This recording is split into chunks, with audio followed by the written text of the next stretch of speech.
Hi, and welcome to Book Talks with the Holocaust Memorial Museum of San Antonio. My name's Julie Zucker, and I'm the Education Coordinator. Please check out our website at hmmsa.org. There's a virtual tour on there that I highly recommend as prerequisite reading for the book that I'm going to recommend today. Our previous book on Book Talk on White Bird by R.J. Palacio is on our Facebook page, and it's also on hmmsa.org. We have a section called Resources and for Educators. Museum Resources and for Educators.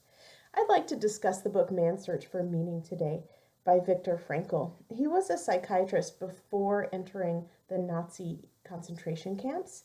Unfortunately, he had the experience of being in 4 different camps, and he had quite a bit to say about it. He became pretty famous for having the idea that no matter what your situation, you can always choose your attitude about it. And I think that that's really apropos right now, considering we're all in quarantine. Here I am in my home and doing the best to make light of our situation, to make the most of our situation. So I'd like to read a few quotes for you. If you look at the front cover, it says Introduction to Logotherapy. And this is something that Dr. Frankl invented and worked on throughout his life. So if you are interested in psychology, this is a book for you. I do think it's recommended for high school and up. There is quite a bit of detail about the concentration camps, and while some middle schoolers can handle that, there's a lot of vocabulary that's higher level as well. So I'm going to read to you a few different quotes. I'd like to start with the first chapter. I'm going to read you just about a page, and it is Part 1, Experiences in a Concentration Camp.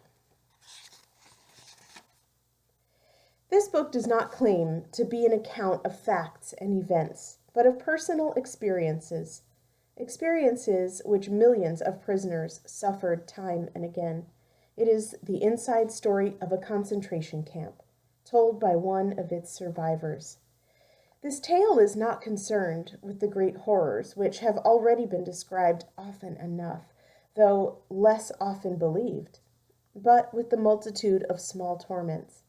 In other words, it will try to answer this question: how was everyday life in a concentration camp reflected in the mind of the average prisoner?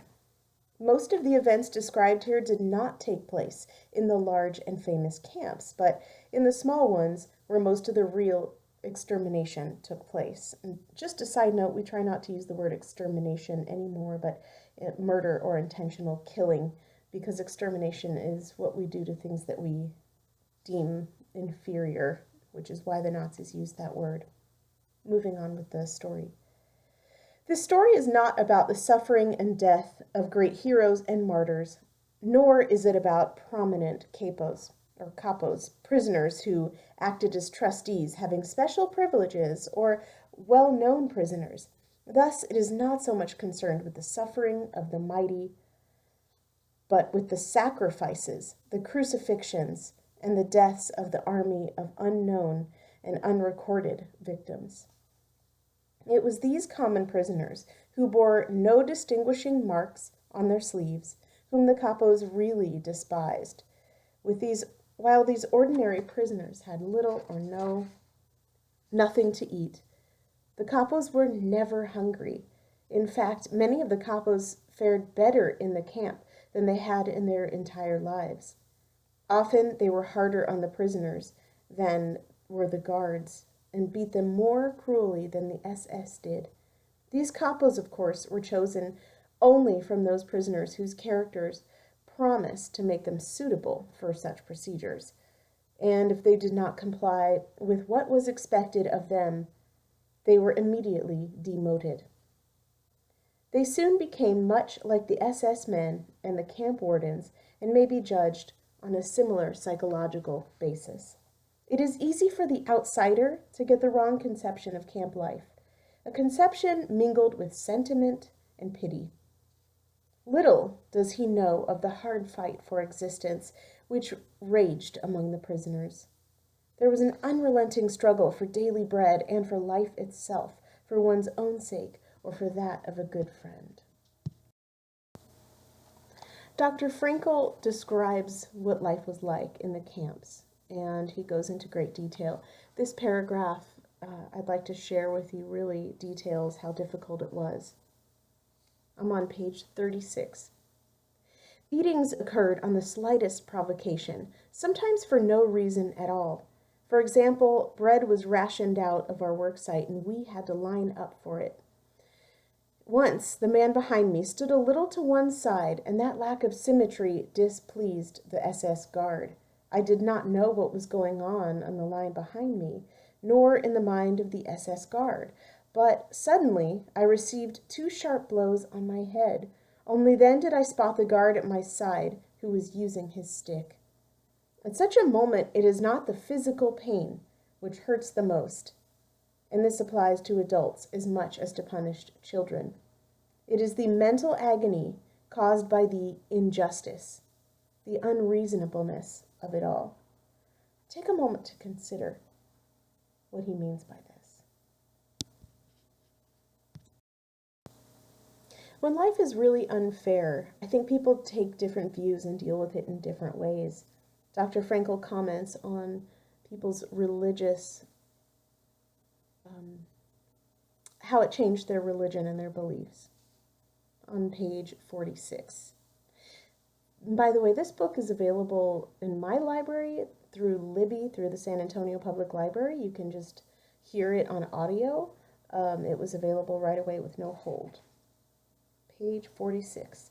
The religious interest of the prisoners, as soon as it developed, was the most sincere imaginable. The depth and vigor of religious belief often surprised and moved a new arrival. Most impressive in this connection were improvised prayers or services in the corner of a hut or in the darkness of a locked cattle car, in which we were brought back from the distant work site, tired, hungry, and frozen in our ragged clothing.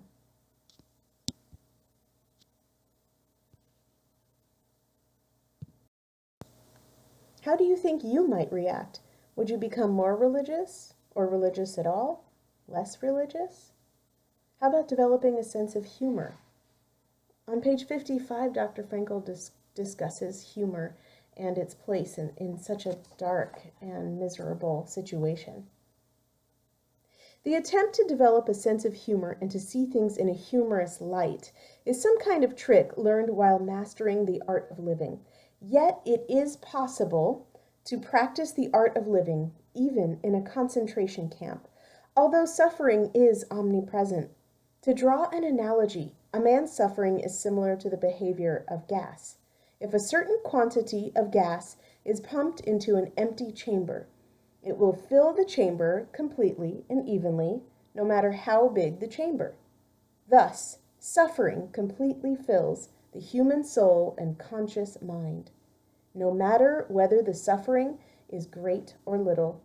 Therefore, the, quote, size of human suffering is absolutely relative.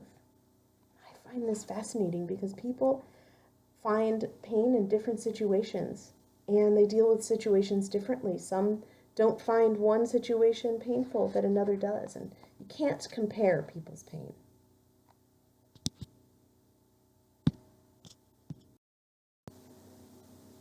I have 2 more quotes I'd like to share with you, and this one is what I feel is the essence of this book and the lesson that we have really to learn from Dr. Frankl. And I'm on page 74 at the bottom.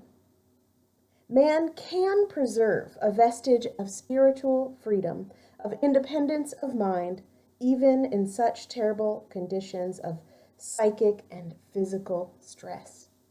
We who lived in concentration camps can remember the men who walked through the huts, comforting others, giving away their last piece of bread.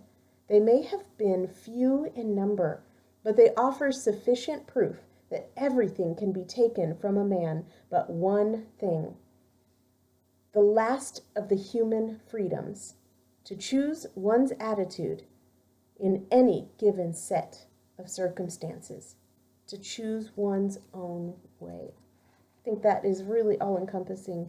No matter what your situation, you can always choose your attitude. And finally, on page 132, to be sure, a human being is a finite thing, and his freedom is restricted. It is not freedom from conditions, but it is freedom to take a stand toward the conditions. As I once put it, as a professor in two fields, neurology and psychiatry, I am fully aware of the extent to which man is subject to biological, psychological, and sociological conditions.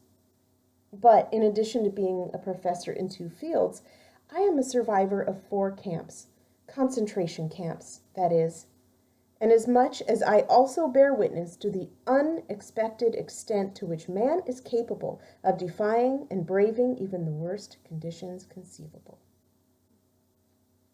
Thank you for listening today, and I hope you will take some time to read Man's Search for Meaning, especially if you are feeling sad or depressed in this time or at any other time in your life. I think this can bring some great perspective. Thank you.